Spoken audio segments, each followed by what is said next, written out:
Hello, kamusta tayong lahat? I worship my Father, the Almighty Father, for He accepts us and He loves us for who we are and what we are.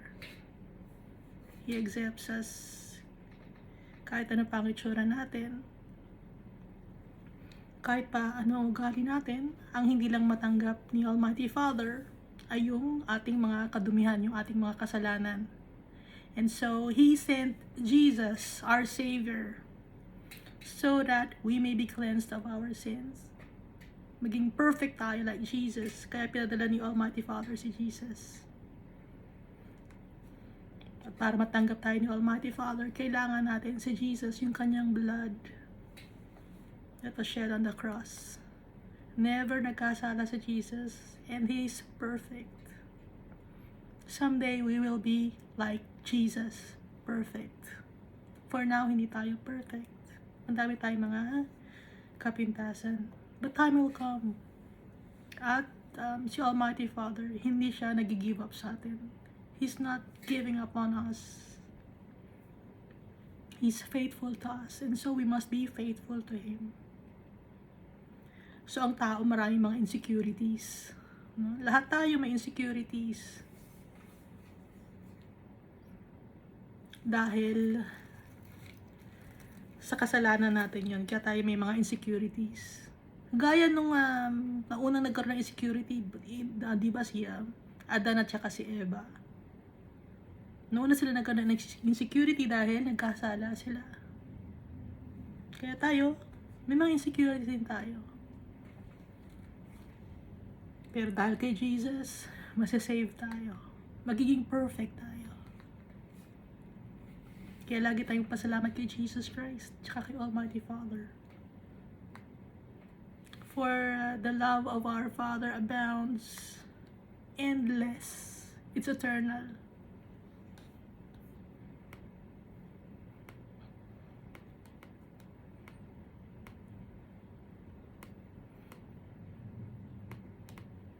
So kung may mga nakikita man tayo na mga taong nakakainis ang itsura, kung nainis man kayo sa itsura ko, tanggap ko. Kung nainis man ako sa itsura ninyo, hindi naman ako nainis. Pero kung nainis kayo sa itsura ko, okay lang, tanggap ko. Dahil nakakainis talaga ang itsura ko. Dahil makasalanan ako, no? At nagpapasalamat ko kay Almighty Father sa kanyang pagpapatawad sa akin. Lahat tayo mapapatawad ni Almighty Father. Gaano man tayo kadumi. Basta willing tayo, humble ourselves before our Father, be remorseful of our sins, and fear His words. Ano yung words ni Almighty Father? Andito sa Bible lahat, binabasa natin. Last time you read Jeremiah chapter 23. So, ito ay tungkol kay Jesus Christ, the branch of righteousness. Si Jesus Christ, perfect. Galing siya kay Almighty Father. Yung tree, si Almighty Father. So yung branch, si Jesus, extension of the Almighty Father.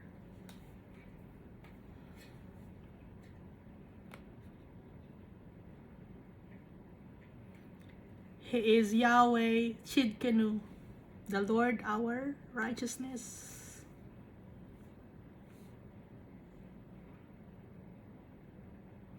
Para makarating tayo sa land na promise sa atin ng tatay natin. The promised land. The land flowing with milk and honey. Sa New Jerusalem.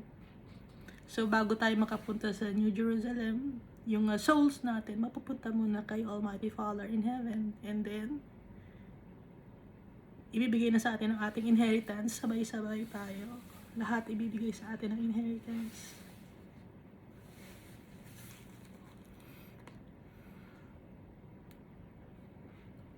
At saka sinasabi rin dito sa Jeremiah chapter 23, yung mga false prophets, madaming mga false prophets ngayon, na nagpa-prophesy ng mga wala sa Bible. So, i-check natin, no? check natin carefully yung mga sinasabi ng mga nagpa-prophesy. At makikita natin sila sa kanilang fruits. Kung nasa kanila ba ang fruits of the Holy Spirit. Love, joy, peace, forbearance, kindness, gentleness, faithfulness, self-control. Tama, no?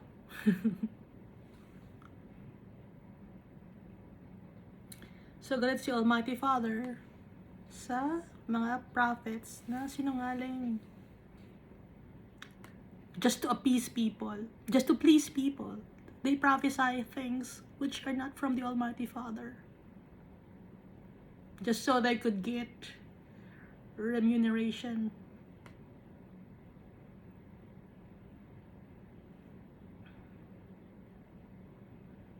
From people. Yung salita ni Almighty Father, it's like a fire. It's like a hammer.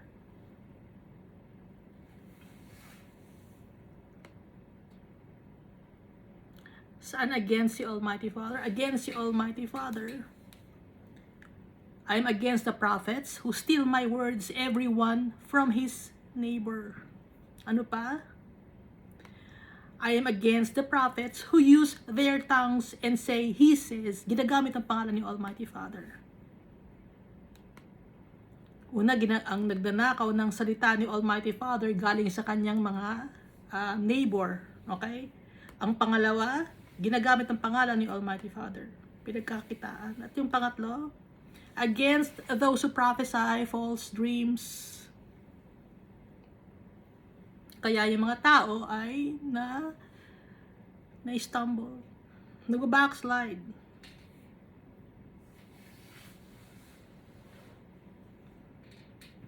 Dahil sa recklessness and the lies of the prophets. Hindi pinadala ni Almighty Father yon. And so, the people will not profit from the prophecies of the prophets dahil hindi pinadala sila ni Almighty Father. At kahit si Jeremiah, pinagsabihan ni Almighty Father na huwag gagamitin ang kanyang pangalan, huwag mag-iimbento. Pag pinagsasalita lang ni Almighty Father si Jeremiah, saka lang magsasalita si Jeremiah. Dahil ang mundo na to punong-puno ng corruption, pollution. Corruption, ano yung corruption? Pollution, dumi, kasalanan. Nagkakandahawa-hawa ng mga tao.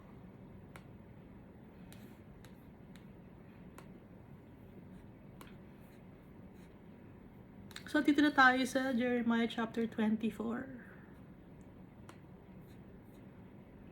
Nagbigay na naman ng visualization, no? Si Almighty Father kay Jeremiah. Kung si Jesus Christ, ang ibibigay ni Jesus Christ ay parable. Si Almighty Father, ang binibigay niya ay visualization. Dahil nga, hindi nga nakikita si Almighty Father. So, kinakausap ni Almighty Father si Jeremiah through visions, dreams, no? At pag nagpe-pray si Jeremiah.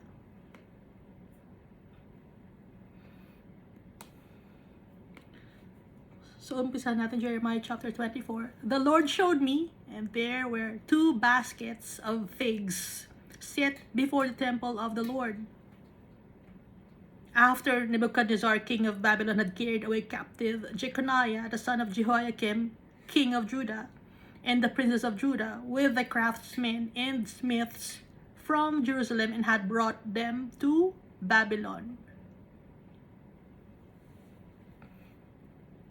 Pinakita ni Almighty Father kay Jeremiah ang 2 baskets of figs. Alam niyo yung figs? F-I-G. Figs, prutas yon na endemic sa Middle East. Marami siyang, matamis siya, tapos marami mga buto-buto sa loob. Kung nakatikim na kayo, no? Masarap yon. Yung fruit ng fig. Pinakita kay Jeremiah 2 baskets. punong-puno ng figs. Ang pagkakaiba lang, no? Ay yung isang fig ay bulok, yung isang fig ay ripe. Yung ang fig na to na baskets, na dalawa, ipinakita na vision kay Jeremiah. Pagkatapos, kunin ni Nebuchadnezzar yung mga prisoners. Si Jeconiah na king of Judah, kinuha. Pati yung princess of Judah. Sino ba yung mga princess of Judah? Ito yung mga mayayaman ng wealthy people ng Judah at saka yung mga nagro-rule sa Judah aside from the king. And craftsmen and smith. Yung mga gumagawa ng mga bahay, ng mga karpintero, mga mason, no? Ito yung mga craftsmen and smiths. Gumagawa ng mga bakal, mga metal smiths, ganon. Gumagawa ng mga pottery. Yan ang kinuha ni Nebuchadnezzar. Galing sa Jerusalem, dadalhin niya sa Babylon. Kasi magagamit niya yung mga craftsmen and smiths. Papagawain niya ng mga pana or sword or mga gamit sa bahay. Kaya kinuha niya yung mga craftsmen and smiths. Yung mga princes of Judah, ito rin yung mga nakapag-aral, mga taong learned. At saka, mayroon din silang mga earthly treasures. So, kinuha sila ni Nebuchadnezzar. Captive sila. Kasama si Jeconiah, na yung time na yun ay king of Judah. So, yung isang basket, verse 2 na tayo, one basket had very good figs, like the figs that are first ripe. So, yung isang basket, maganda yung laman na fig. Pleasing to the eyes. And the other basket had very bad figs, which could not be eaten. They were so bad. They were so bad. Bulok. Nangingitim na sa kabulukan.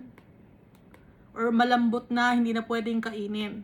Kaya dalawang basket yon, isang good basket of figs at saka isang bad basket of figs. Parang parable, di ba? Verse 3, Then the Lord said to me, What do you see, Jeremiah? And I said, Figs, the good figs, very good and the very bad. Very bad, which cannot be eaten. They are so bad. Bulok na, hindi na pwedeng kainin. Yung isa pwedeng kainin. Verse 4, Again, the word of the Lord came to me saying, Verse 5, Thus says the Lord, the God of Israel, like these good figs, so will I regard or acknowledge those who are carried away captive from Judah, whom I have sent out of this place for their own good into the land of the Chaldeans. So, di ba kinuha na yung king, mga craftsmen and smiths, pati ang mga princes of Judah or Jerusalem, dinala sa Babylon. Ngayon, dahil basket, dala-dala, inihahalin tulad, the Almighty Father, ang mga tao sa fig na dala-dala, binuhat, dinala, papuntang Babylon. So, yung isang basket na yon, grupo ng people yon na dinala sa Babylon. May isang grupo ng mga tao na dinala sa Babylon na good sila, good figs na matatawag. They are carried away captive from Judah, whom I have sent out of this place for their own good into the land of Chaldeans, para sa kanilang kapakanan. Kaya inalaw ni Almighty Father na dalhin sila sa Babylon, sa land of the Chaldeans. Verse 6, For I will set my eyes on them for good, and I will bring them back to this land. I will build them and not pull them down, and I will plant them and not pluck them up. Yung mata ko, naka-focus sa kanila, sabi ni Almighty Father. I will bring them back to this land. Ibabalik ko sila dito sa lupain na to. Itatatag ko sila, I will establish them, I will build them and not pull them down. Sabi ni Almighty Father, iingatan niya yung mga tao na yon, and I will plant them, not pluck them up. So God will take care of them. Yun ang good figs.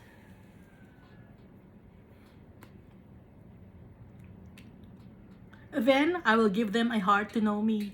Doon makikilala nila ako, sabi ni Almighty Father. Makikilala nila ako that I am the Lord, and they shall be my people. Sila ay magiging aking mga tao. I will be their God, for they shall return to me with their whole heart. Ako ang kanilang magiging Diyos dahil babalik sila sa akin wholeheartedly. Alam ni Almighty Father na meron sa mga dinala sa Babylon na magiging kanya. Yon ang mga good figs. Ia-allow ni Almighty Father na mag-suffer sila sa lugar ng Babylon. Pero alam ni Almighty Father na babalik sa kanya yung mga tao na yon dahil makikilala siya at sila ay kanyang magiging mga tao at sila ay babalik kay Almighty Father wholeheartedly, no? With their whole heart. Alam ni Almighty Father yon. So dito sa 2 Timothy chapter 2 verse 19, nevertheless the solid foundation of God stands, having this seal, the Lord knows those who are His, and let everyone who names the name of Christ depart from iniquity. The Lord knows those who are His. Alam ni Almighty Father kung ano or sino ang Kanya. Kung ano sa mga tao na yun ang Kanya, kung alin doon ang makakabalik kay Almighty Father. Gaya ngayon, tayo, alam ni Almighty Father kung alin or kung sino sa atin ang Kanya. Kung babalik tayo sa Kanya wholeheartedly. Kung tayo ba yung good basket of figs or bad basket of figs. Nandito tayo ngayon sa lugar na makasalanan ang mundo. Inihahalin tulad yung Babylon sa lugar na makasalanan. So, ang mundo yun. Diba sa Book of Revelation, Babylon is the earth.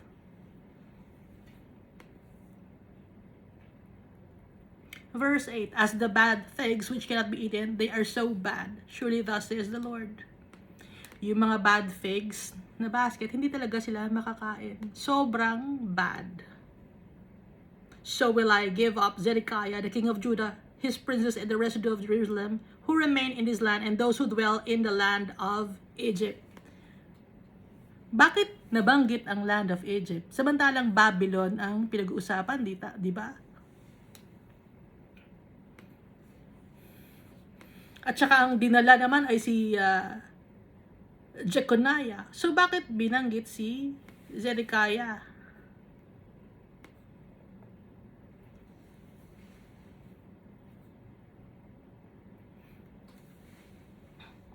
Kasi nga, ang Book of Jeremiah, hindi lang ito nakafocus nung time na yon, nung time ni Jeremiah, hindi lang doon nakafocus. Kundi up to now, applicable pa rin itong Jeremiah, Book of Jeremiah. Dahil ang Babylon, itong mundo na to, at yung land of Egypt ay makasalanan. Sinisymbolically, no? Kaya nakalagay dito, as the bad figs which cannot be eaten, they are so bad. Surely thus says the Lord, so will I give up Zedekiah, the king of Judah, his princes, and the residue of Jerusalem, who remain in this land, and those who dwell in the land of Egypt. Pati yung mga nakatira sa Egypt. Samantalang nakatira naman sila sa Judah, di ba? So bakit nabanggit ang Egypt? Yung kasalanan, yun. Those who dwell in the land of Egypt, sa mga taong nag-i-stay sa kasalanan, paggawa ng kasalanan.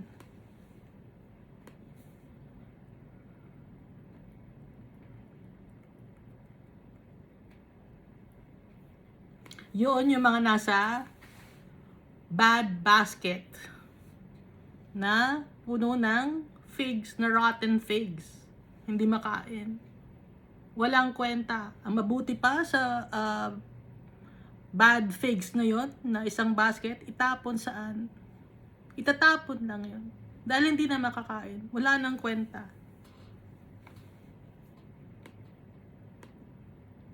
Itatapon sa basurahan. Saan ba ang basurahan? Ang impyerno. Verse 9, I will deliver them to trouble into all the kingdoms of the earth for their harm to be reproached, and by a byword, a taunt, and a curse in all places where I shall drive them. So the people will be tormented, the bad people. Yung ayaw magtiwala kay Almighty Father, they will be tormented. They will be hurt. They will be teased or mocked or disgraced, humiliated, dishonored, and a curse. Pag sinabi curse, that's eternal damnation. The second death. Yun ang curse. In all places where I shall drive them, kung saang lugar ko sila itatapon. Sabi ni Almighty Father. Verse 10, and I will send the sword, the famine, and the pestilence among them. Ipapadala ni Almighty Father ang sword. Ano ba yung sword? Sword also symbolizes death. The word of the Lord na nakakamatay. The famine, hindi lang to pagkain na hindi mapakain, kundi spiritual famine. And pestilence. Ano ba yung mga pestilence? Mga sakit, mga nagkakalat na mga hayop, mga peste, no? Mga calamities among them, till they are consumed from the land that I gave them and their fathers, hanggang sa ma-destroy sila sa mundo. Hanggang ma-destroy sila sa lupa na ibinigay ko sa kanila at sa kanilang mga tatay. Ibig sabihin, hanggang mawala sila dito sa mundo. Yun ang mangyayari sa mga bad figs. Na inihalon tulad sa bad figs yung mga tao na hindi nagtitiwala kay Almighty Father. Mawawala sila sa mundo. They will be destroyed or consumed from the land. Pag sinabi natin destroyed or consumed from the land, hindi na sila makakabalik dito sa mundo. Kagaya nitong good fig, no? Makakabalik sila. Naiintindihan na ba ninyo? Paano makakabalik yung soul from heaven, makakabalik dito sa mundo dahil sa New Jerusalem, ibababa ni Almighty Father ang New Jerusalem. Kaya kalilinisin lang ang mundo na to. Tatanggalin ang mga wicked people. Ngayon, yung mga bad figs naman, or yung mga bad people naman, or mga wicked people who rejected the Almighty Father, hindi na sila makakabalik dito sa mundo. Yung soul nila, hindi na makakabalik dito sa mundo. Doon sila sa eternal damnation. They will be destroyed. Naintindihan na ninyo?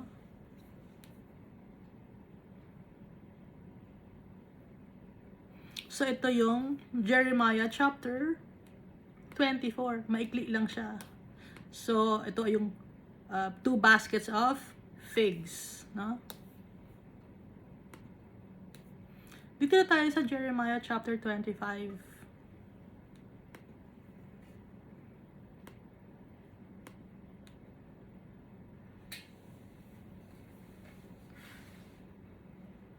The word that came to Jeremiah concerning all the people of Judah in the 4th year of Jehoiakim, the son of Josiah, king of Judah, which was the 1st year of Nebuchadnezzar, king of Babylon. Kinausap na naman ni Almighty Father si Jeremiah tungkol sa mga tao sa Judah. Noong ika-4th year na paghahari ni Jehoiakim. Pero, nung si King Nebuchadnezzar, pang 1st year na hari ni Nebuchadnezzar. Binibigay ni Jeremiah yung time kung kailan siya kinausap ni Almighty Father dito.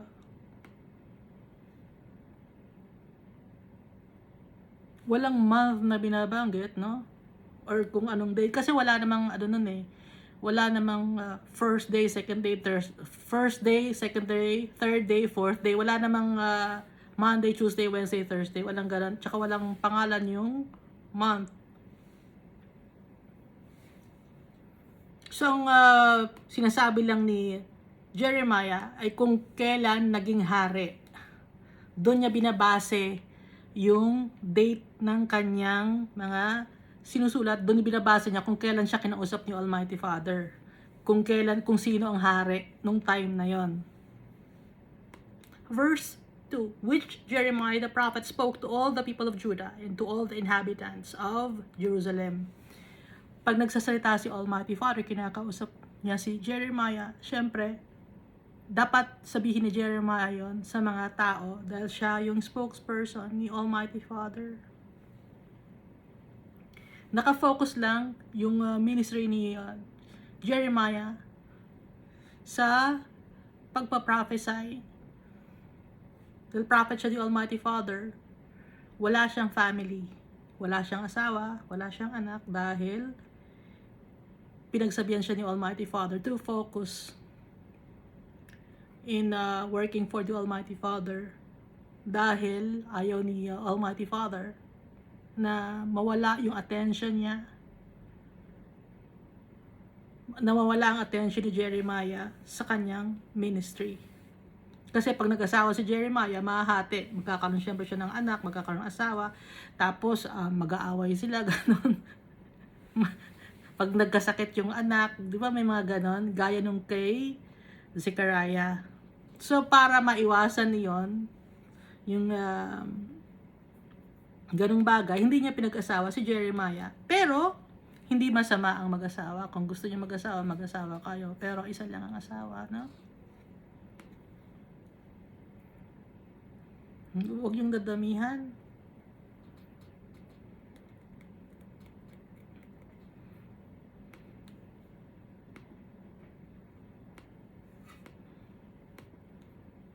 Dahil yun ang inipinagutos sa atin, no? Sa New Testament.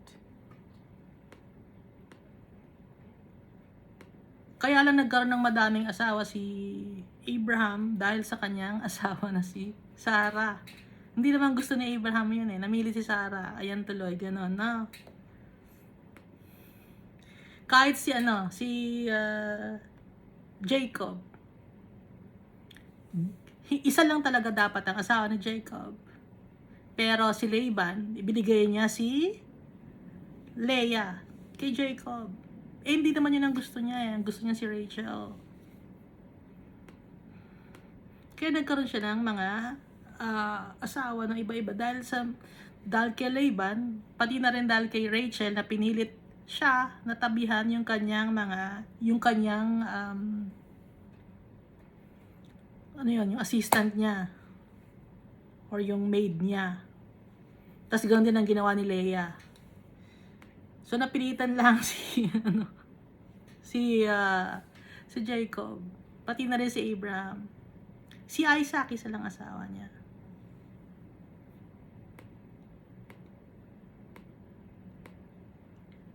Tapos si di ba? Si David, isa lang dapat ang asawa niya. Kaso may problema yung asawa niya na si Milcah ba yun?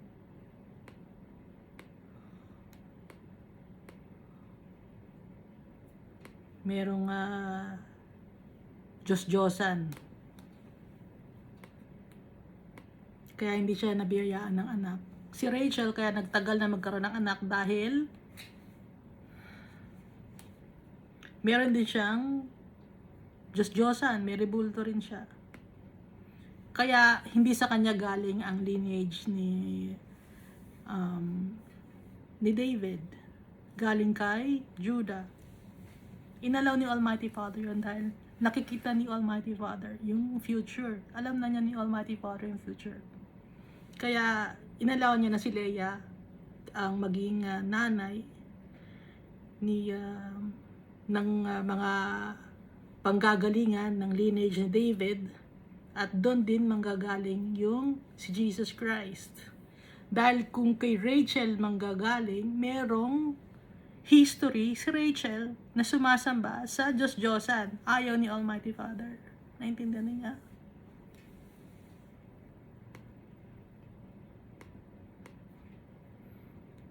Kagaya nung kay David, hindi siya nagkaroon ng anak kay Milcah dahil nga may history ng pag-worship ng idol si Milcah.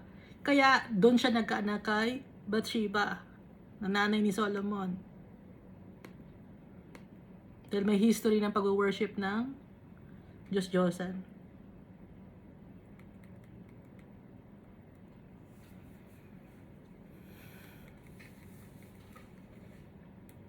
Ba't tayo napunta ron? Dahil nga itong si Jeremiah, hindi inalaw ni Almighty Father na mag-asawa. To focus on the ministry of the Almighty Father. So dito tayo sa verse 3. From the 13th year of Josiah, the son of Amon, king of Judah, even to this day, this is the 23rd year in which the word of the Lord has come to me. And I have spoken to you, rising early and speaking, but you have not listened. Sabi ni Jeremiah.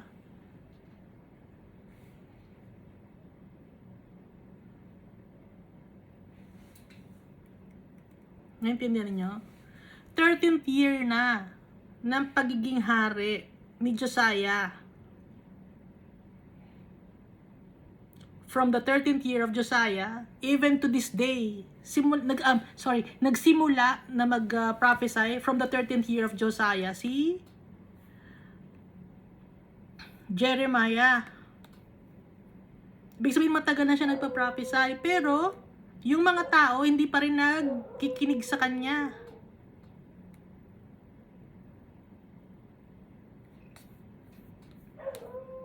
Matitigas pa rin ang ulo ng mga tao.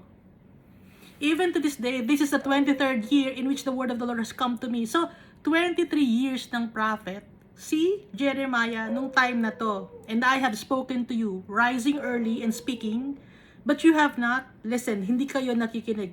23 years na ako nagsasalita about kay Almighty Father, na nagpa-prophesy ako. Sinasabi ko sa inyo na bumalik na kayo kay Almighty Father, pero hindi kayo nakikinig. Verse 4. And the Lord has sent to you all his servants, the prophets, rising early and sending them, but you have not listened, nor inclined your ear to hear. Hindi man lang kayo makinig. Sabi ni Jeremiah, pinadala niya pati yung kanyang mga servants, lahat ng kanyang mga prophets, maagang gumigising para kausapin ang mga tao. Pero hindi kayo nakikinig. Hindi ninyo pinapakinggan, hindi man lang kayo lumapit para makinig, hindi dinadaanan nyo lang ang mga prophets. Binabaliwala ninyo yung mga warning sa inyo. Verse 5, they said, repent now everyone of his evil way and his evil doings, and dwell in the land that the Lord has given to you and your fathers forever and ever. Magsisi na sa kasalanan at talikdan ang mga masasamang gawain. Nang sa ganon, makatira kayo sa lugar na ibinigay sa inyo ni Almighty Father. Nabinigay din sa inyong mga magulang forever and ever. Ano yon? Yung lugar na yon, forever and ever. Earth. Dahil nga, pag tayo, uulitin ko na naman, yung soul natin bumabalik yung Almighty Father. Pag kinukuha niya yung ating mga bodies, na naluluma na yung body natin, bumabalik yung soul natin kay Almighty Father. Kung tayo ay nagtitiwala sa Kanya at mahal natin siya at nakikinig tayo sa Kanya at humihingi tayo ng tawad, remorseful tayo, nagpapakumbaba tayo sa Kanya. Pagbalik kay Almighty Father ng soul natin, yung New Jerusalem, ibababa niya. Kaya tayo ay babalik ngayon sa land na to. Pag malinis na yung land na to. Kaya nga makakatira tayo dito sa land forever and ever.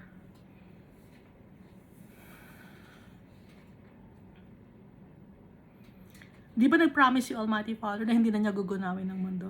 Nung time ni Noah. So, hindi na magugunaw ang mundo. Ano lang ang gagawin ni Almighty Father? Calamities. Na nasa Book of Revelation. Tragedies. Pero, yung sinasabi ng science na may comet galing sa outer space, pupunta sa mundo, sasabog yung mundo, hindi totoo yun. Dahil makakatira tayo dito sa earth forever and ever. Lilinisin lang ni Almighty Father, tatanggalin lang niya yung mga kadumihan, yung mga structure na ginawa ng tao na nag-symbolize ng pagsasamba sa mga idols. Marami tayong structure. Sisirain ni Almighty Father yun. Yung mga kayabangan ng mga tao na structure, sisirain ni Almighty Father yon.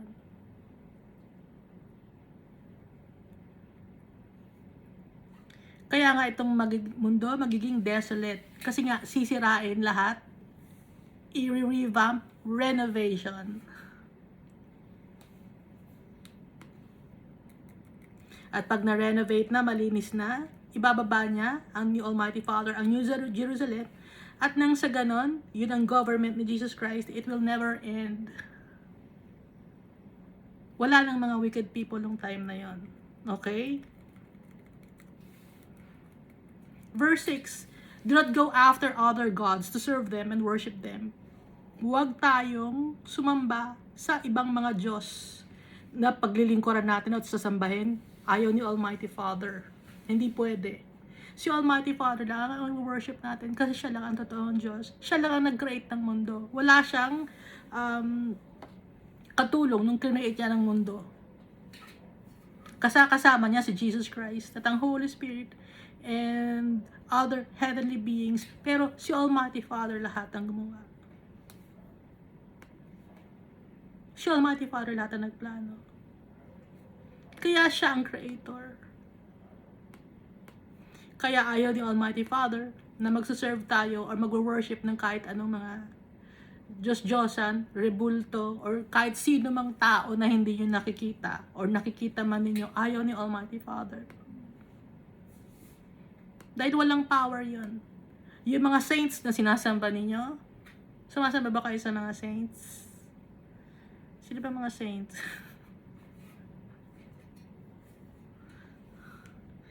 Kilala ba ni Almighty Father yung mga yun? Hindi nga kilala yung mga yung sinatawag ninyo So, yung mga saints na yung kunyari saints ang tawag ninyo, pero sinaserve nyo sila bilang, pero wino-worship nyo sila, devotee kayo.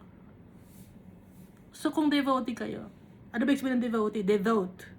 Pag devote, ano yun? Doon ka nakafocus. Hindi ka kay Almighty Father nakafocus.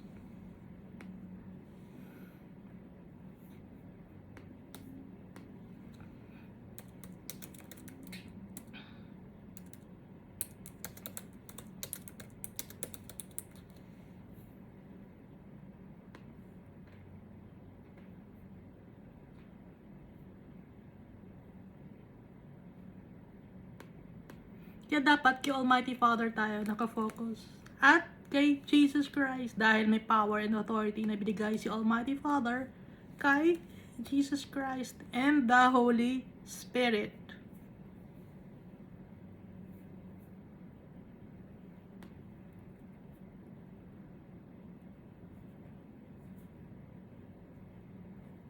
Si Mary, sinamba niya si Almighty Father.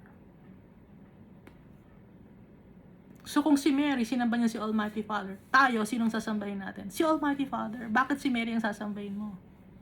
Naintindihan niyo? Ano nakalagay dito? Luke chapter 1, verse 46 to 56. And Mary said, my soul magnifies the Lord, and my spirit has rejoiced in God, my Savior. Savior na tinatawag ni Mary, si Almighty Father. So, kailangan din ni Mary ng Savior. So, sasambahin mo ba si Mary? Kailangan din niya ng Savior. So, sino yung mga Mary devotee dyan? Bakit si Mary ang sasambahin ninyo? Nakalagay dito sa Bible, and my spirit has rejoiced in God, my Savior. Kailangan ni Mary ng Savior. Hindi niya kayang save ang sarili niya. Ginawa lang yung katawan niya as a vessel para maging tao si Jesus Christ. Dahil God si Jesus Christ, kailangan niya maging tao. Ngayon, kung God si Jesus Christ at God din si Mary, paano magiging tao si Jesus? Nakikita niyo yung point? Hindi nakikita. Hindi nakikita. Nabubulagan na kayo kung hindi nakikita yon. At ilang beses nang sinasabi ni Almighty Father, nababasa natin ito, ayaw ni Almighty Father na nag-worship ng mga gawa ng kamay ng tao dahil ang gawa ng kamay natin madumi. Kahit ang katawan natin madumi. Walang makakapunta sa langit na madumi. Kahit yung rapture, katawan natin aangat sa lupa, hindi masasama yung katawan natin, madumi yung katawan natin. Paano tayo makakapunta in heaven? Hingi tayo ng tawad. Yung soul natin dapat malinis. Yun ang makakapunta in heaven.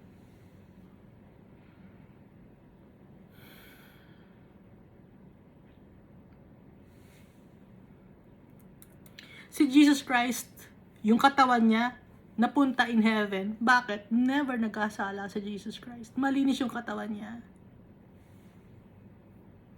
So, iba si Jesus Christ, iba tayo. Si Jesus Christ, He died. But He rose again after 3 days.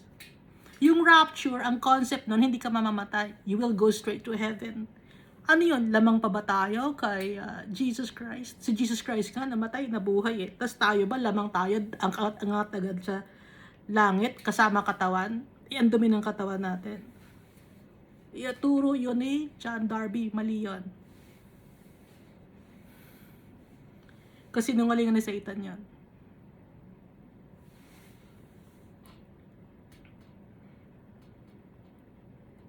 Wala sa Bible yun. Hindi nag-verify. Yung kay Jesus Christ, nag-verify dito sa Bible. Yung mga mangyayari sa Book of Revelation, nag-verify dito sa Old Testament. Yung concept ng rapture, walang verification dito sa Old Testament.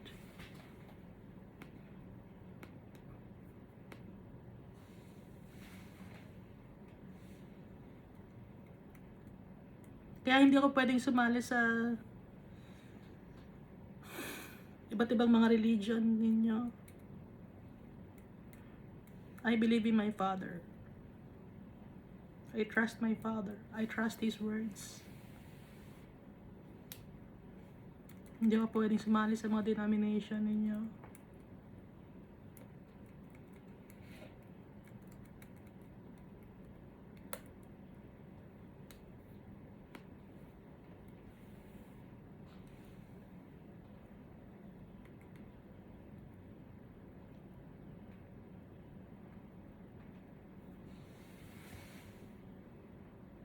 Do not go after other gods to serve them and worship them, and do not provoke me to anger with the works of your hands, and I will not harm you. Hindi ko kayo sasaktan, sabi ni Almighty Father. Huwag lang kayong mag-worship, hindi ko kayo sasaktan ng mga idols and other gods. Hindi ko kayo sasaktan, sabi ni Almighty Father. Yet you have not listened to me, says the Lord, that you might provoke me to anger with the works of your hands to your own hurt. Kayo na mismo ang gumagawa ng paraan para saktan ko kayo.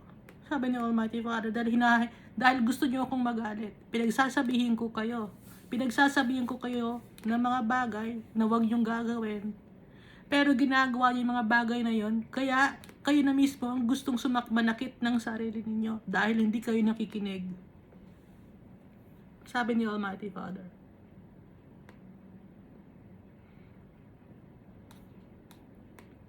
Verse 8, therefore, thus says the Lord of hosts, because you have not heard my words, sabi ni Almighty Father, dahil sa hindi nyo naiintindihan ang aking mga salita, hindi kayo nakikinig sa aking mga salita. Verse 9, behold, I will send and take all the families of the north. Kukunin ko at dadalhin ko lahat ng families of the north. Saan ba yung families of the north? Ipapadala ko at kukunin ko ang families of the north, says the Lord, and Nebuchadnezzar, the king of Babylon, my servant, and bring them against this land, against its inhabitants, and against these nations all around, and will utterly destroy them, and make them an astonishment, a hissing, and perpetual desolations. Ano yung families of the north? The family of the Almighty Father in heaven. That's the north. Heaven. If you only know the real shape of earth, you will know where the north is. Kaso nga lang, sinisira tayo ng demonyo. Kaya gumagawa siya ng mga kasinungalingan. Ang north, heaven. Nasa north ang heaven. Sino yung family sa north? Ipapadala yung Almighty Father, yung kanyang mga angels. Ipapadala niya. Uutusan niya.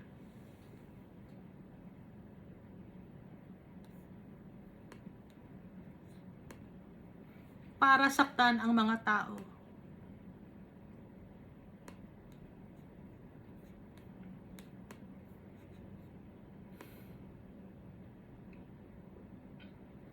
Nakita nyo naman, di ba, sa Book of Revelation, sino yung mga inutusan ni Almighty Father, yung mga angels niya.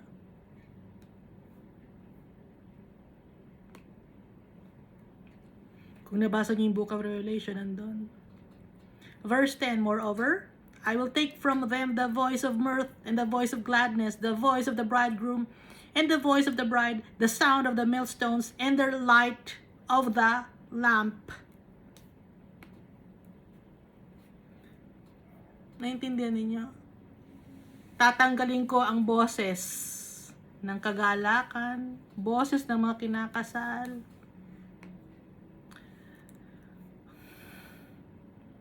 Tatanggalin ko. Sabi ni Almighty Father. Yung cheerfulness and joy, tatanggalin ko. So nakalagay dito sa Revelation chapter 18 verse 23, the light of a lamp shall not shine in you. Nakalagay dito sa Jeremiah, no? Moreover, I will take from them the voice of mirth and the voice of gladness, the voice of the bridegroom and the voice of the bride, the sound of the millstones and the light of the lamp. Revelation chapter 18 verse 23, the light of a lamp shall not shine in you anymore, and the voice of the bridegroom and the bride shall not be heard in you anymore. For your merchants were the great men of the earth, for by your sorcery all the nations were deceived. Nakikita niyo? Nag-verify sa Book of Revelation, sa New Testament. And this whole land shall be a desolation and an astonishment, and these nations shall serve the king of Babylon 70 years. So the whole land will experience hardships and confusion. They'll be under the dictates of Babylon for 70 years. So 70 means 7, ano? 7 means complete number. So completion ng itinatag or sinabi ni Almighty Father. It's a completion. And also, dito sa verse 12, basahin natin ha. Then it will come to pass when the 70 years are completed that I will punish the king of Babylon and that nation, the land of the Chaldeans, for their iniquity, says the Lord, and I'll make it a perpetual desolation. Dito naman sa 605 BC hanggang 536 BC. Nasa 2 Kings 24 verse 1 at saka sa Ezra chapter 1 verse 1. Natapos yung 69 years, no? 69 years. Yung completion.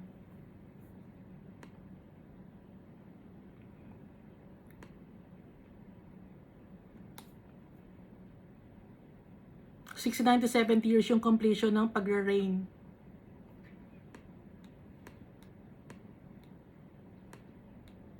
Pero sinabi ni Almighty Father dito, 70 years nga is a complete number.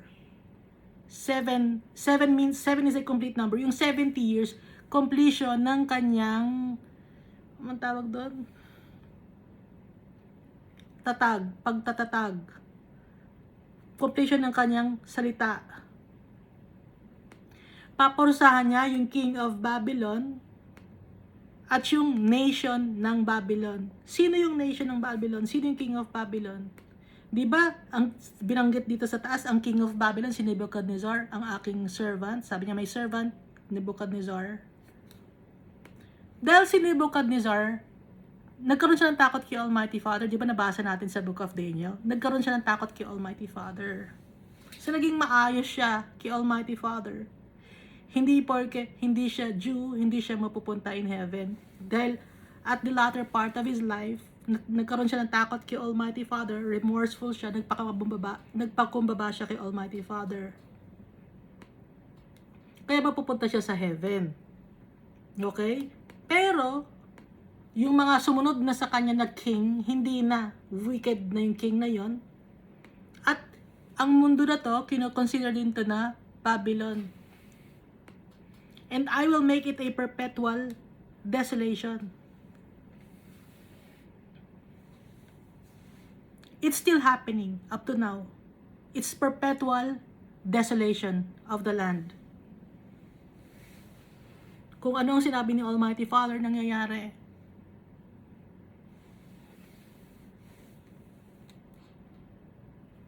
Basahin natin sa Revelation chapter 17, verse 4. The woman was dressed in purple and scarlet and was glittering with gold, precious stones and pearls. She held a golden cup in her hand, filled with abominable things and the filth of her adulteries. The name written on her forehead was a mystery, Babylon the Great, the mother of prostitutes and of the abominations of the earth. So, ang mundo na to ay ang Babylon.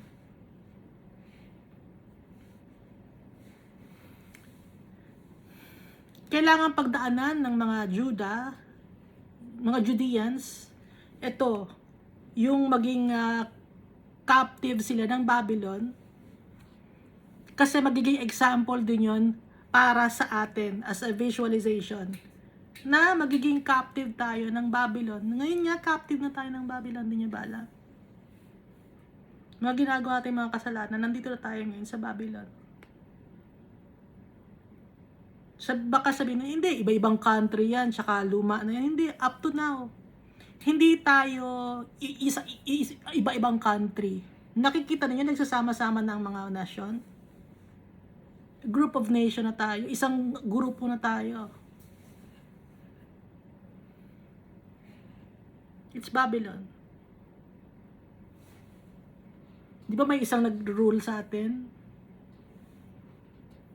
Isang nation na nagro-rule sa atin. Nagkakasama-sama na tayo. So it's Babylon. We are now in Babylon. Verse 13. So I will bring on that land all my words which I have pronounced against it, and all that is written in this book which Jeremiah has prophesied concerning all the nations. So lahat ng mga binanggit ni Jeremiah, it will be fulfilled. Lahat na nakasulat. Lahat ng binanggit ni Isaiah, Daniel, Zechariah, Ezekiel. Yung pa lang nababasa natin mga prophetic books. It will be fulfilled. Mangyayari yan. Pag si Almighty Father nagsabi. Mangyayari yan. May isang salita si Almighty Father. Verse 14. For many nations and great kings shall be served by them also. And I will repay them according to their deeds, according to the works of their own hands. Sa verse 14. Idinugtong dito, no? Maraming mga nasyon or bansa at maraming mga great na kings or rulers ang magsaserve sa kanila. At babayaran ko sila at makukuha nila ang mga bagay kung ano ang ginawa nila. May kabayaran yon. Lahat ng ginawa nilang mga bagay, may kabayaran yon according sa kanilang mga ginawa. Babalik sa iyo lahat ang mga ginawa mo.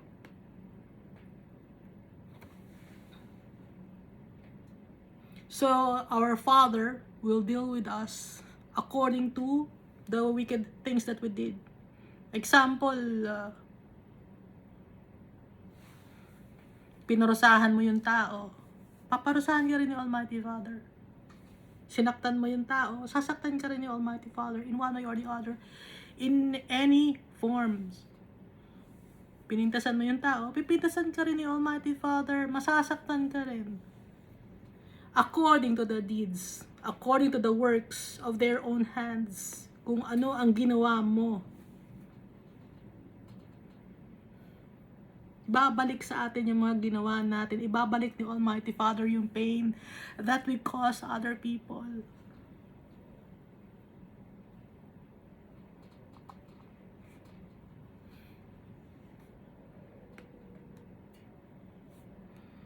Yung sufferings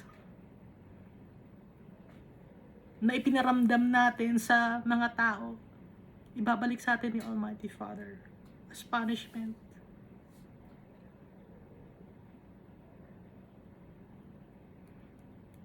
Yung pinaramdam mo na hindi mo tanggap yung isang tao, ipaparamdam sa'yo ni Almighty Father, hindi ka rin niya tatanggapin. Ganon kasakit.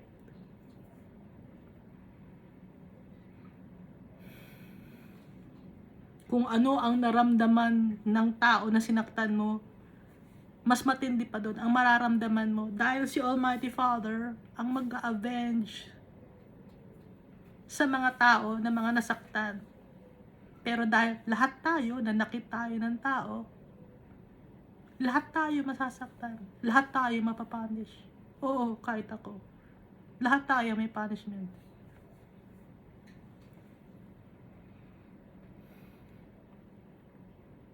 Anong gagawin natin ngayon? Tatanggapin natin yan. Kasi ginawa natin eh. Tatanggapin natin. Magpapakumbaba tayo, remorseful tayo. We will humble ourselves before our God.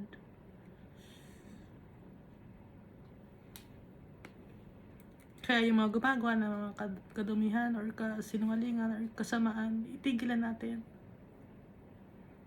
Ibabalik ni Almighty Father sa atin yung pain.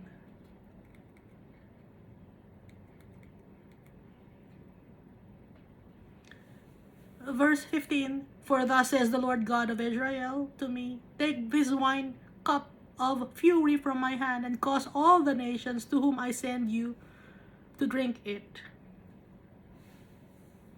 Dalhin mo tong wine cup of fury from my hand. So kaya it's a metaphor, no? Dalhin mo tong cup of wine ng galit ko. Sabi ni Almighty Father. At dalhin mo sa mga tao. At ipainom mo sa kanila. Iparamdam mo sa kanila para malaman nila yung pain. Verse 16, and they will drink and stagger and go mad because of the sword that I will send among them. So people have no choice but to accept the judgment of the Holy God. Dahil yung mga tao na sinaktan natin, wala rin silang choice, nasaktan natin sila. Kaya ngayon si Almighty Father ang mag-avenge. Dahil yung kasalanan natin, ikinalat natin.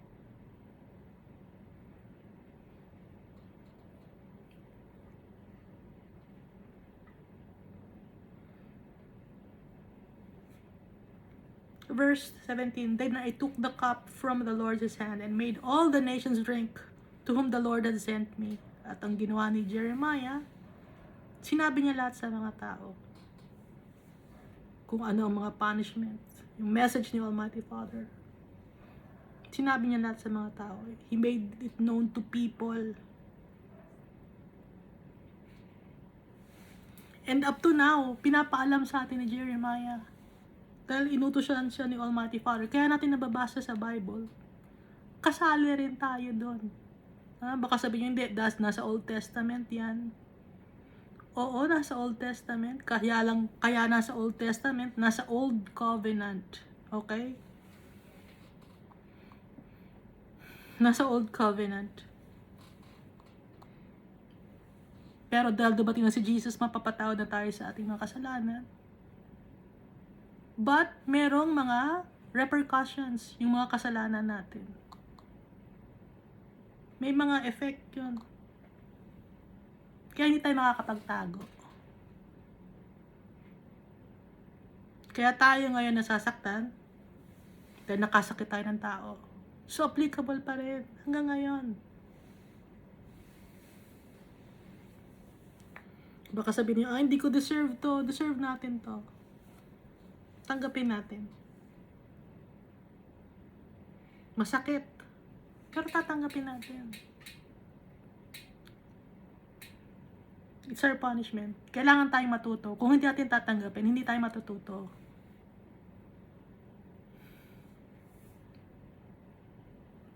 Kung hindi nyo kayang matanggap,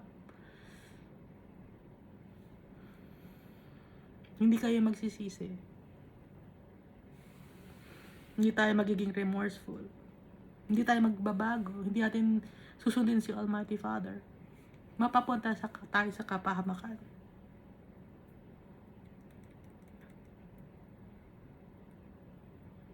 Natatakot ba kayo? Nakakatakot talaga. Dahil nakakatakot yung mga kasalanan ginawa natin.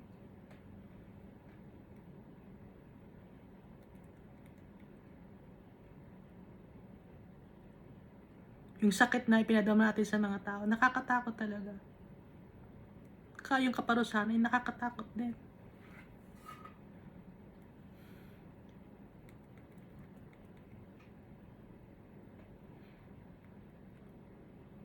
Verse 18, Jerusalem and the cities of Judah, its kings and its princes, to make them a desolation and an astonishment, a hissing and a curse, as it is this day.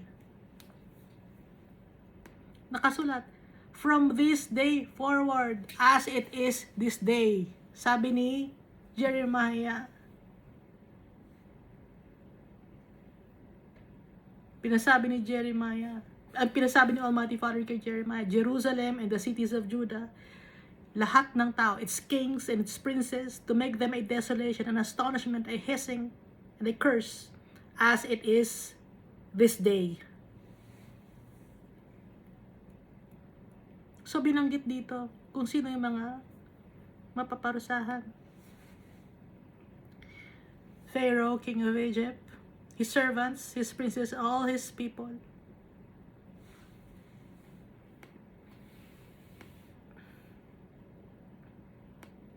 Inuna yung Pharaoh, king of Egypt, symbolizes Lucifer. Yung servants niya, yung mga galamay niya, his princes and all his people. Yung mga taong sumusunod kay Lucifer. All the mixed multitude, all the kings of the land of Uz, all the kings of the land of Philistines, namely Ashkelon, Gaza, Ekron, and the remnant of Ashdod. So lahat ton, mixed race. Lahat ng may iba-ibang beliefs, iba-ibang socio-economic status. Sama-sama, mapaparusahan. All the kings of the land of Uz. Uz means invader. Philistine pala, invader pala, sorry. Yung Philistine, invader. Invader ba yun? Uz.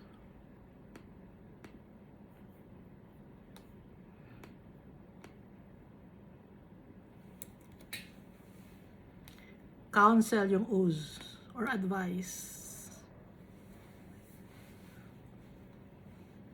Those who advise or judge the strong city will be uprooted and torn out.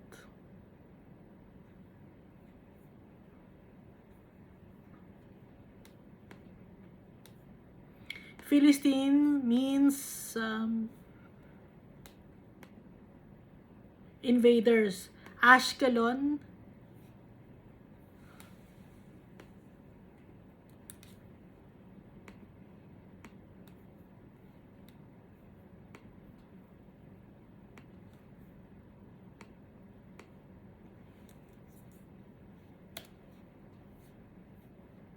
Tuway.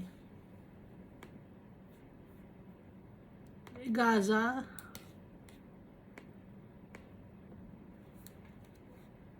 strong city or fortress or stronghold.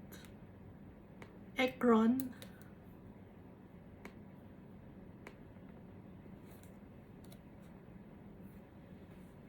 to uproot, and the remnant of Ashdod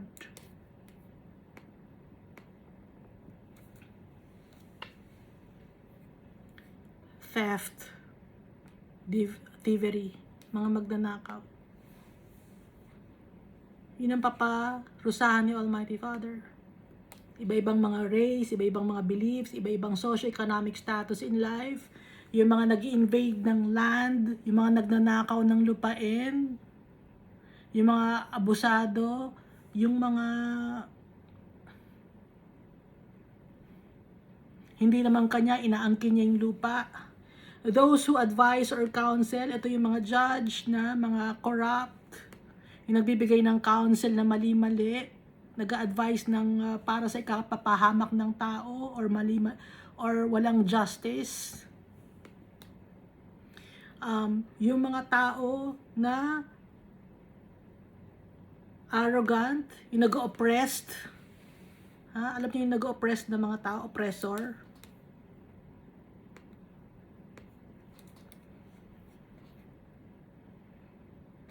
Yung mga dictator,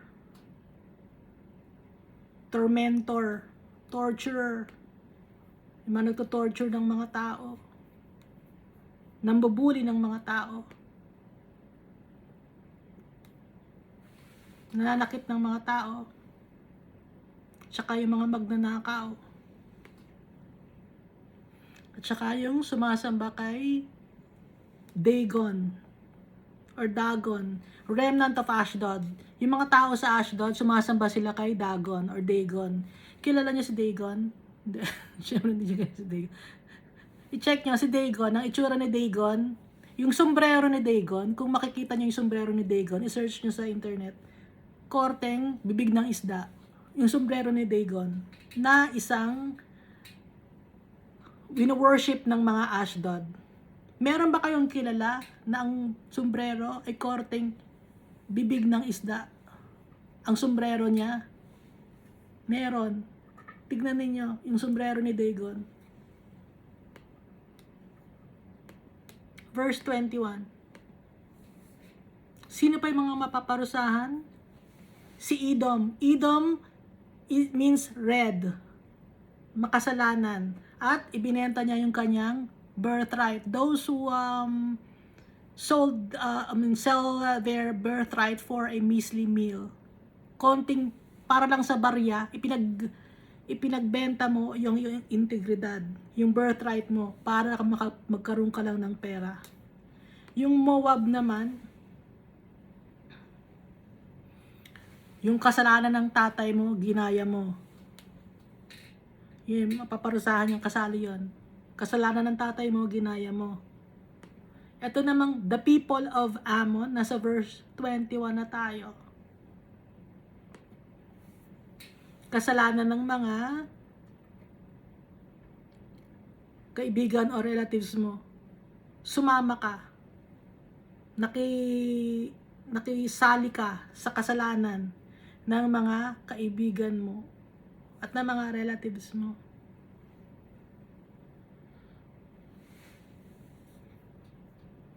All the kings of Tyre.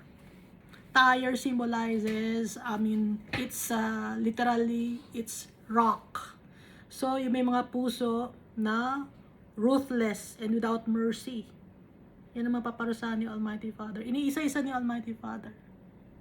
All the kings of Sidon, nasa verse 22 na tayo.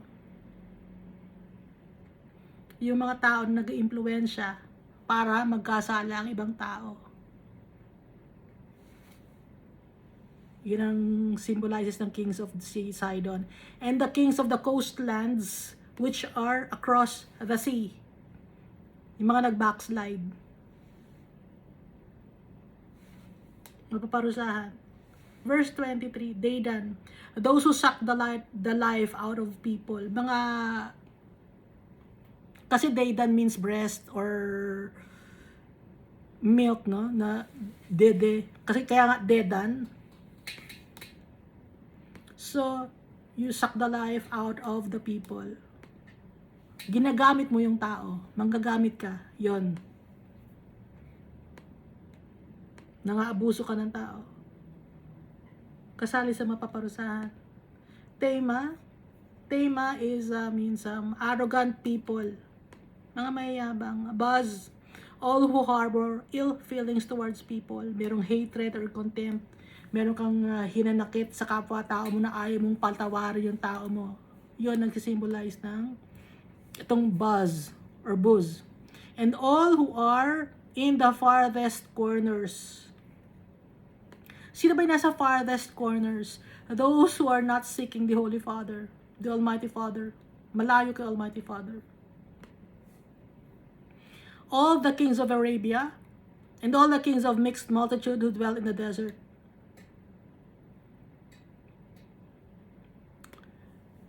Lahat ng mga tao na nagka-covet, covetousness, nagde-desire ng lahat ng bagay na makuha nila sa mundo.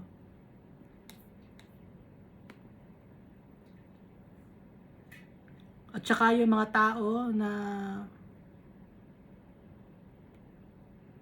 nag-invest sa unprofitable things. All the kings of Zimri. Itong Zimri, people pleasers and wanting to be praised. Gusto nila ng fame. Gusto nila sila yung center of attention. All the kings of Elam wants to gain power by any means necessary. Kahit ano pa, basta lang magkaroon ng power. And all the kings of Medes. Itong kings of Medes, ito yung mga indecisive people. They are neither hot nor cold. Nasa Book of Revelation. Kasi Medes means Median. Nasa gitna ka lang. Hindi ka makapag-decide kung kay Almighty Father ka or kung sa kasalanan ka, nasa gitna ka lang. Pero dahil sa nasa gitna ka, you are neither hot nor cold, idululuwa ka. Nasa Book of Revelation. Verse 26. All the kings of the north, far and near, one with another, and all the kingdoms of the world which are on the face of the earth. Also the king of Sheshach shall drink after them. Nakikita na ninyo, lahat ng tao, all the kings of the north, far and near, one with another, and all the kingdoms of the world which are on the face of the earth. Lahat mapaparusahan dahil lahat nagkasala. Sino lang ang hindi nagkasala? Si Jesus Christ. Siya lang ang hindi nagkasala. Sitong Sheshach na to. Sheshach means Babylon.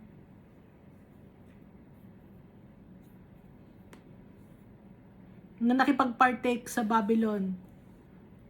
Nakisali sa gawain ng Babylon, ng kadumihan. Nandito tayo sa Babylon ngayon. Therefore, you shall say to them, thus says the Lord of hosts, the God of Israel, drink, be drunk, and vomit. Sige, magpakalasing kayo at sumuka kayo, sabi ni Almighty Father. Fall and rise no more because of the sword which I will send among you.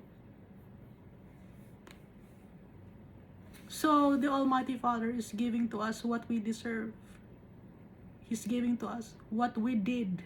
He's giving back to us all the wicked things that we did to other people.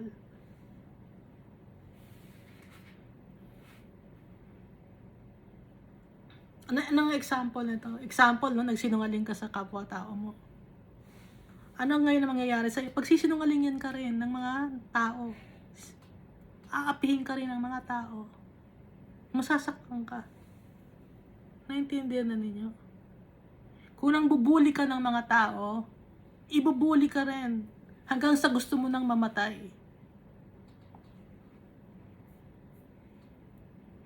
Kung nagwo-worship ka ng idols, nagwo-worship ka ng idols, binubuhat mo yung idols, di ba? Bibigyan ka ni Almighty Father ng malaking big pasanin. More than you can carry. Nang abuso ka ng tao, you will be abused also. More than you can bear.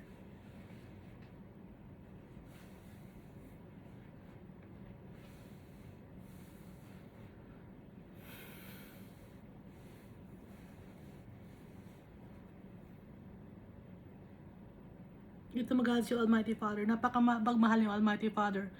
Pero pag nagalit siya, isang bagsakan. Verse 28, and it shall be, if they refuse to take the cup from your hand to drink, then you shall say to them, thus says the Lord of hosts, you shall certainly drink. Kasi aayawan natin. Hindi, ayaw namin uminom, ayaw namin mangyari sa amin yung ganyang bagay. Anong sabi ni Almighty Father? Hindi. Kailangang inumin mo. Tanggapin mo. Yung implications ng mga actions mo, mga repercussions, tanggapin mo. Hindi ka pwedeng umayaw. Hindi tayo pwedeng magtago. Hahanapin tayo ng kamay ni Almighty Father. Natatakot ba kayo?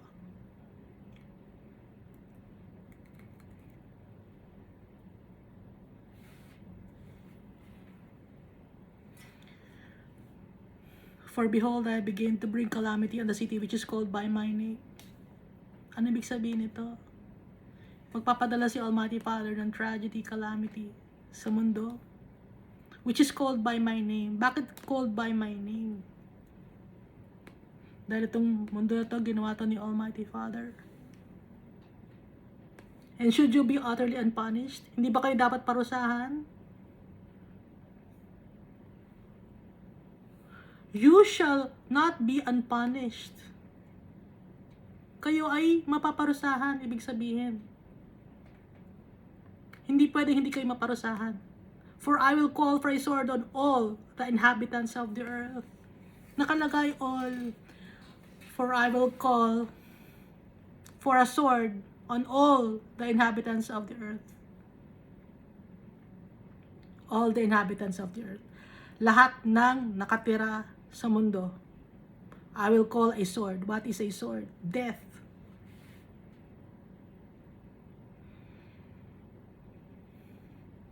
Lahat tayo mamamatay. But, kung naging remorseful tayo, yung soul natin, at nagtiwala tayo kay Jesus Christ, yung soul natin babalik kay Almighty Father in heaven. Kung hindi tayo nagtiwala, yung soul natin mapupunta sa impyerno. Forever na yon. Kung kay Almighty Father mapupunta ang soul, makakabalik dito sa mundo. Dahil sa New Jerusalem, naiintindihan nyo na ba? Pero kung hindi ka nagtiwala kay Almighty Father at namatay ka, nandun ka lang sa impyerno, hindi ka na makakabalik dito sa mundo. Hindi ka kasali sa New Jerusalem.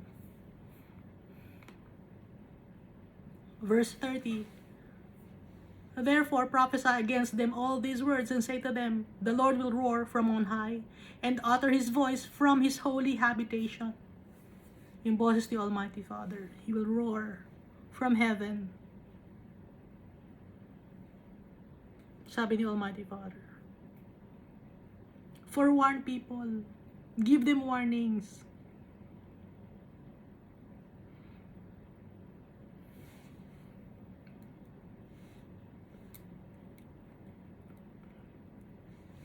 He will roar mightily against his fold. Against his fold. Alam niyo yung roar mightily? Sisigaw siya ng malakas. Yung galit niya. Against his fold. Against sa atin dahil sa mga kasalanan natin. He will give a shout as those who tread the grapes against all the inhabitants of the earth. Against all the inhabitants of the earth. So may nakikita ba kayong rapture dito? Wala, di ba? Dahil nga yung katawan natin madumi, lahat tayo nagkasala. Kung magtitiwala tayo kay Jesus Christ, kung matanggal man tayo sa katawan natin at yung soul natin, pupunta tayo kay Almighty Father. Yun.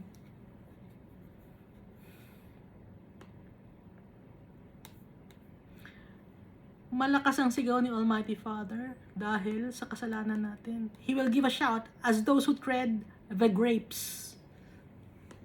Nabanggit yung grapes.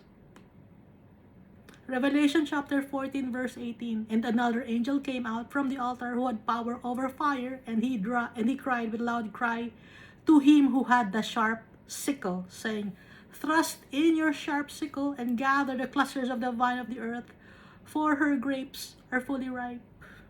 So the angel thrust his sickle into the earth and gathered the vine of the earth and threw it into the great winepress of the wrath of God. And the winepress was trampled outside the city, and blood came out of the winepress up to the horses' bridles for 1,600 furlongs. So lahat ng tao, isang harvest, wicked, and those who trust the Almighty Father. Dahil nagkasala rin tayo, pinatawad tayo, yun lang, yung soul natin papalit kay Almighty Father. Ulitin ko ba?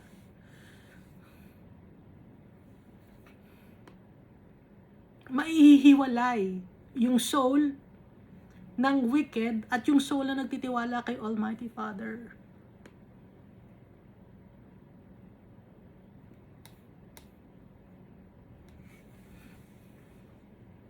A noise will come to the ends of the earth, for the Lord has a controversy with the nations.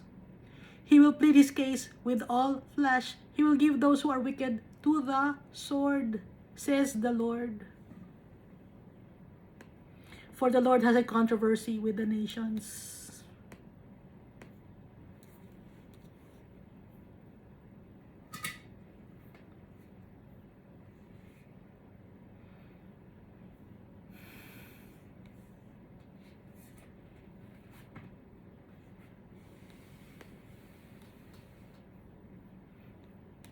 May galit siya sa atin.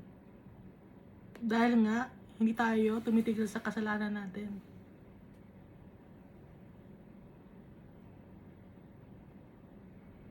Revelation chapter 10 verse 1 to 7. At ito na sa 5. Revelation chapter 10 verse 5 to 7. The angel whom I saw standing on the sea and on the land raised up his hand to heaven and swore by him who lives forever and ever, who created heaven and the things that are in it, the earth and the things that are in it, and the sea and the things that are in it, that there should be no delay. That there should be delay no longer, but in the days of the sounding the seventh angel, when he is about to sound, the mystery of God would be finished, as he declared to his servants, the prophets. Sino yung mga servants niya? Yung mga prophets, like Jeremiah. This one.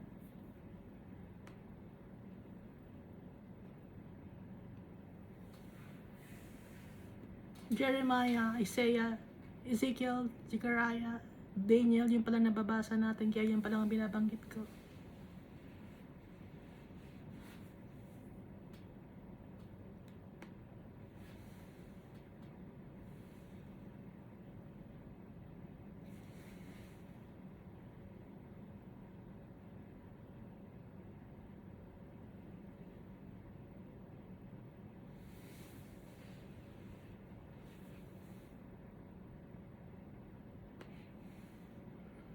Verse 32, thus says the Lord of hosts, behold, disaster shall go forth from nation to nation, and a great whirlwind shall be raised up from the farthest parts of the earth.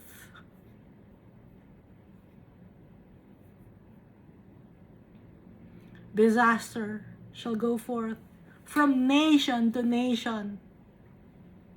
Iba-ibang bansa, mga disaster may experience. And a great whirlwind shall be raised up from the farthest parts of the earth.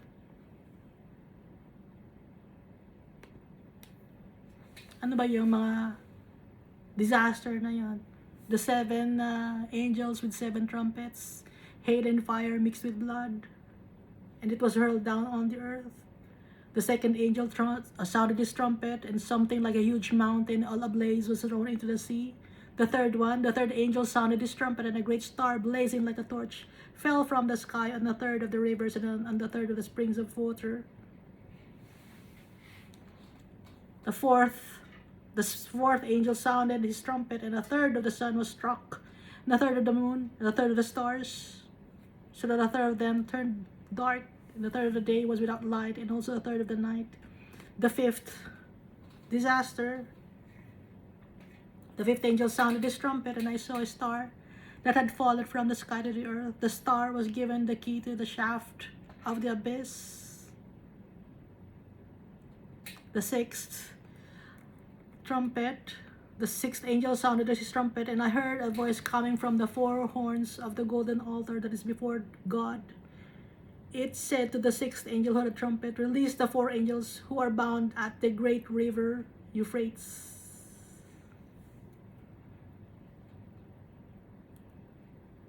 Ano pa yung seventh? The seventh angel sounded his trumpet, and there were loud voices in heaven which said, "The kingdom of the world has become the kingdom of our Lord and of his Messiah, and he will reign forever and ever."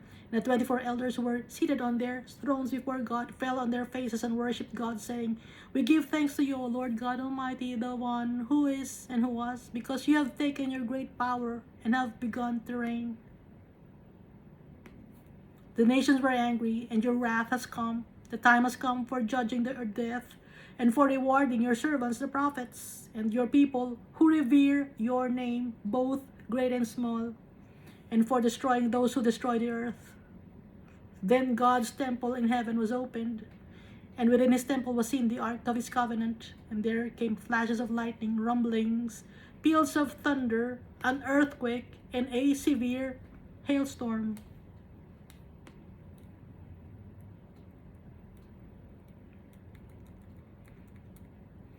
Verse 33, "And at that day the slain of the Lord shall be from one end of the earth even to the other end of the earth." Madami ang mamamatay. "They shall not be lamented or gathered or buried. They shall become refuse on the ground." Magiging basura, nakakalat. Hindi sila maibuburol. Hindi sila maililibing sa sobrang dami ng tao na na-harvest, both great and small, believers and unbelievers of the Almighty Father. Ang pagkakaiba lang, yung mga believers, uulitin ko, yung soul, babalik kay Almighty Father. And those wicked people, hindi sila naghingi ng tawad kay Almighty Father, they'll be thrown to the eternal damnation. We deserve it because we are sinners. But naghingi na tayo ng kapatawaran kay Almighty Father at saka kay Jesus Christ. Pero meron pa ring resulta or repercussions or end result yung mga ginawa natin. Nakadumihan. Hindi nyo ba matatanggap yun? Ano sabi dito? Hindi pwede. "You shall certainly drink." Sabi ng Almighty Father.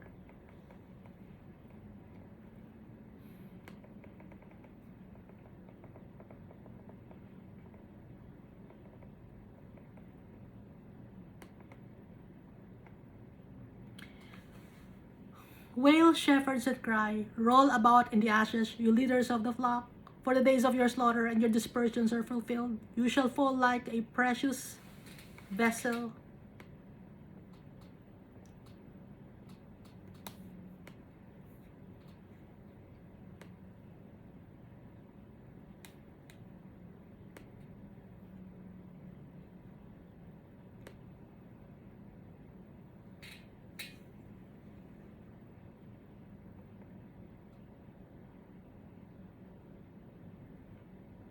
Itong sa verse 33 muna, no, na laktawan natin.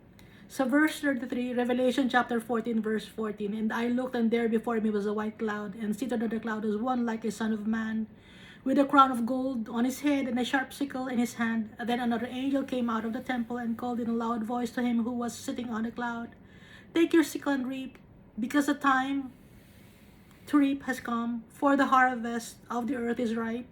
So he who was seated on the cloud swung his sickle over the earth, and the earth was harvested. Another angel came out of the temple in heaven, and he too had a sharp sickle. Still another angel who had a charge of the fire came from the altar and called in a loud voice to him who had a sharp sickle, 'Take your sharp sickle and gather clusters of grapes from the earth's vine, because its grapes are ripe.'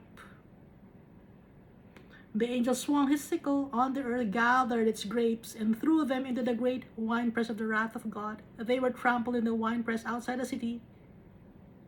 The blood flowed out of the press, rising as high as the horse bridles for a distance of 1,600 stadia."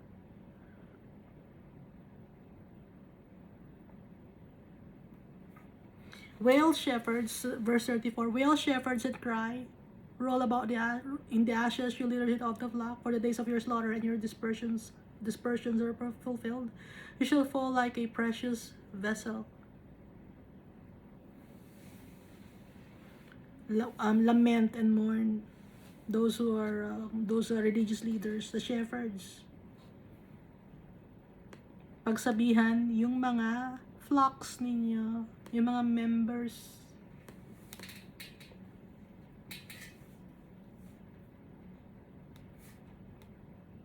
All will fall down like a treasured jar. People will be annihilated and exterminated. And the shepherds will have no way to flee, nor the leaders of the flock to escape. Hindi rin makakaligtas ang mga religious leaders, pati mga congregation nila, the members. They can never flee nor hide. Verse 36, a voice of the city of the shepherds and the wailing of the leaders of the flock will be heard. For the Lord has plundered their pasture. Crying and wailing will be heard. Because all will be put to end by the Almighty Father. Verse 37, and the peaceful dwellings are cut down because of the fierce anger of the Lord. Yung galit ni Almighty Father, it will be seen by all the people.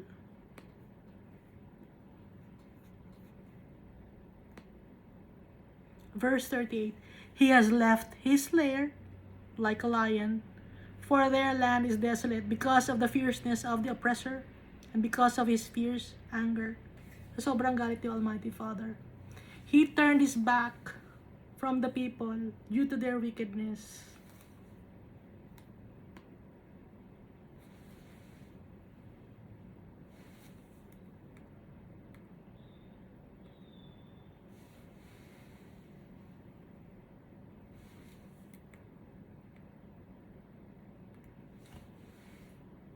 Iniwan ni Almighty Father ang kanyang lair.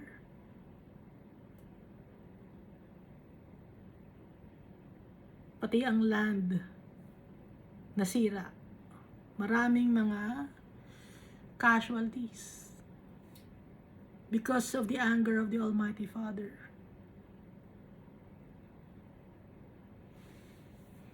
Ginagalit natin si Almighty Father because of our wickedness, because of our sins. Ayaw natin tumigil. Pati yung mga binabasa ninyo sa Bible, mali-mali. Mali ang pagkakaturo nyo sa mga tao. Yung siksik liglig at umaapaw, the blessing ni Almighty Father. Pero tinatanggal din ninyo doon yung kung ano yung ibinigay mo, yun ang babalik sa'yo ng siksik-lig ka tumaapaw. Ha? Pag nanghusga ka ng tao, babalik sa'yo yun. Siksik-lig-lig ka tumaapaw. Naintindihan ninyo? Kasi, yung siksik-lig-lig ka tumaapaw, idinidikit nyo lagi sa tithes and offerings. Ha? Sa tingin ninyo, hindi kayo nagkakasala? Kasalanan yun.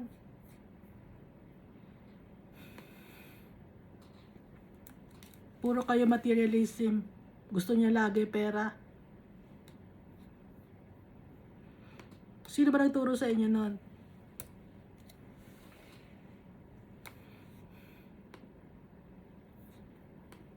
Yung galit ni Almighty Father, ibibigay niya sa atin ng siksik-liglig at umaapaw.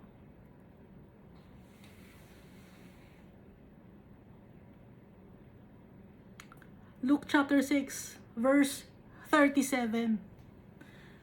Ulitin natin to, no? Hindi nyo naiintindihan kasi to eh. Judge not. Kasi magbabasa tayo, dire-diretsohin natin. Huwag tayo kukuha lang ng isang verse na ididikit mo sa tithes and offerings. Kasi nakikita mo, give. Pera na to. Itidikit natin to sa tithes and offering kasi give. Mukha kayong pera. Luke chapter 6. Verse 37 up to 38. Judge not, and you shall not be judged. Huwag kang maghusga para hindi ka husgahan. Condemn not, and you shall not be condemned. Forgive, and you will be forgiven. Give, and it will be given to you. Good measure, pressed down, shaken together, and running over will be put in your bosom.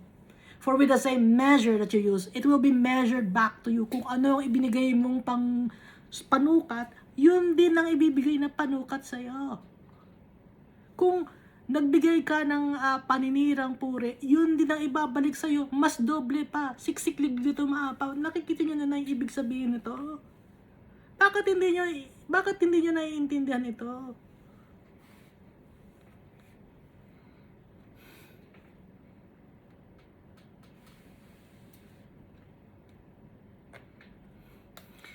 Yung kasalanan na ginawa natin, babalik sa atin ang siksik-liglig na maapaw.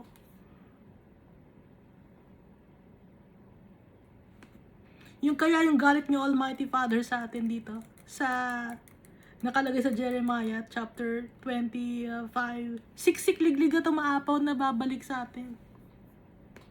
Umaapaw.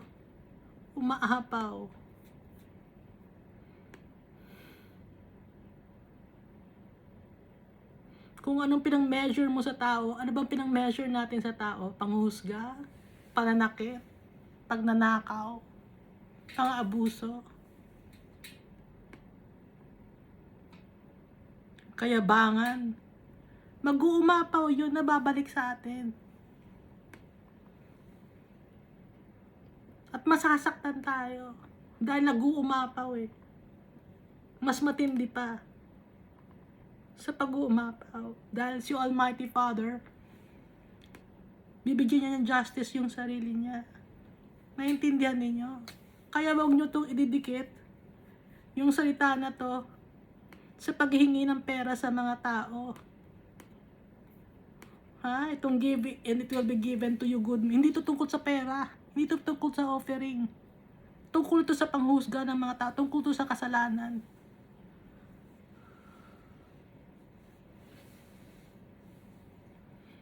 Kaya magbabasa tayo ng Bible para maintindihan natin si Almighty Father.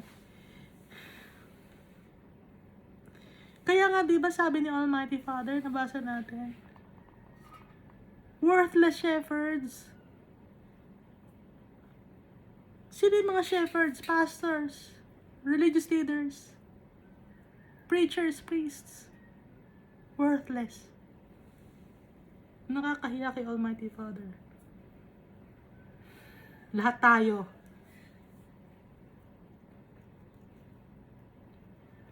Kaya balik na tayo sa tatay natin. Ibahin na natin yung ating mga ginagawa. Sundin na natin yung sinasabi ng tatay natin.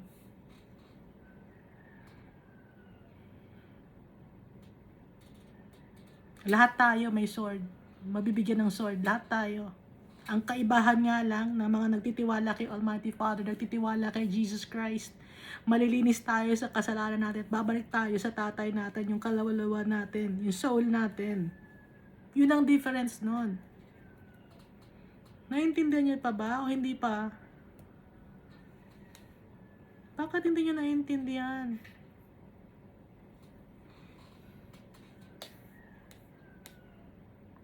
Kasi matigas ang ulo natin. Sabi nga ni Almighty Father, maririnig din nyo pero hindi nyo maiintindihan.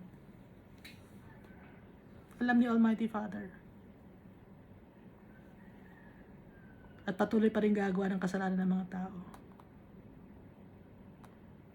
Kaya mangyayari itong sinasabi ni Almighty Father. Wala siyang sinasabi na hindi nangyayari. Binigyan niya tayo ng warning. Dahil mahal niya tayo. Dahil alam ni Almighty Father kung paano siya magalit. Alam niya kung paano magalit siya. Yung galit niya, alam ni Almighty Father. Kaya may warning tayo. Dahil mahal niya tayo, binibigyan niya tayo ng warning. Very honest si Almighty Father. Saan kayo nakakita ng Diyos na honest? Si Almighty Father lang, yung mga sinasamba ninyo mga Diyos, ano ba yan?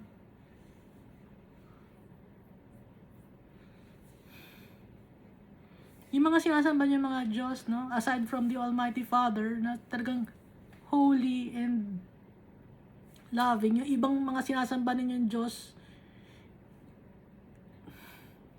yung mga beliefs ninyo, no? Yung mga saints ninyo, yung mga devotee kayo, yung may mga mukhang elepante, mukhang daga, may rabbit pa, may babae pa kayong sinasamba, na may kasamang bata, na babae. Hindi si Jesus yon. Hindi si baby Jesus yon. Magbabasa kasi tayo ng Bible.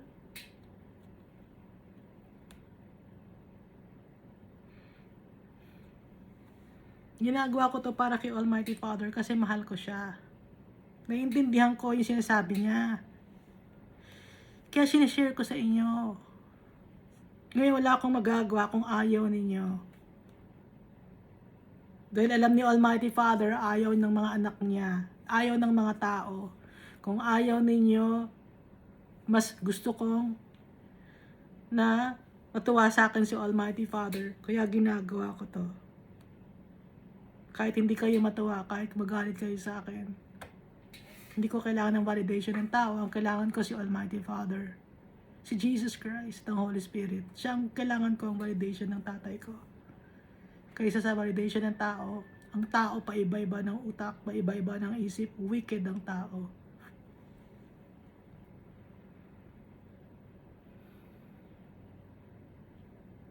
Ang pagtitiwalaan ko si Almighty Father, si Jesus Christ at ang Holy Spirit. Kung ano nakasulat dito sa Bible, hindi mag-iimbento. Hindi maniniwala sa traditions and cultures na kinalakihan na wala naman dito sa Bible. Turo ng mga ninuno na mali rin, na wicked din yung mga ninuno. Wicked din yung mga forefathers. Yung mga ancestors, wicked. Sino na mapagkakatiwalaan si Almighty Father? Si Jesus Christ, ang Holy Spirit. Sila may tunay na pagmamahal sa atin. Hindi tayo iwan ni Almighty Father. Bibigyan niya tayo ng justice. Pero dapat maging handa rin tayo sa mga bagay na nagawa natin kasing kasalanan. Mahal na mahal tayo ng Almighty Father kaya may warning siya. Magpapasalamat ako sa tatay ko na naiintindihan ko. Naiintindihan ko yung puso niya.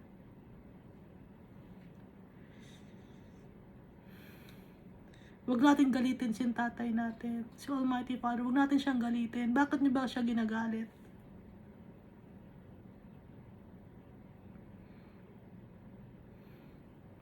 Di ba pag may magulang kayo, gusto niyo bang magalit yung magulang ninyo? Di ba hindi? Nasasaktan kayo pag nagagalit yung magulang ninyo. Ayaw niyong nakikita niyo yung magulang niyo na frustrated or malungkot. Dapat ganoon din tayo kay Almighty Father. Ayaw natin na malungkot yung tatay natin. Dahil siya na yung tuloy na nagmamahal sa atin eh.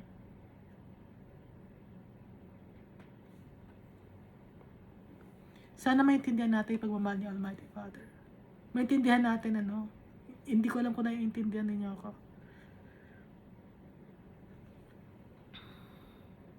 Kaya nga pinadala niya si Jesus Christ eh. Lahat na ibinigay na ni Almighty Father. Para maligtas tayo. Nasa sa atin na lang yan ngayon. Thank you and God loves us all so much.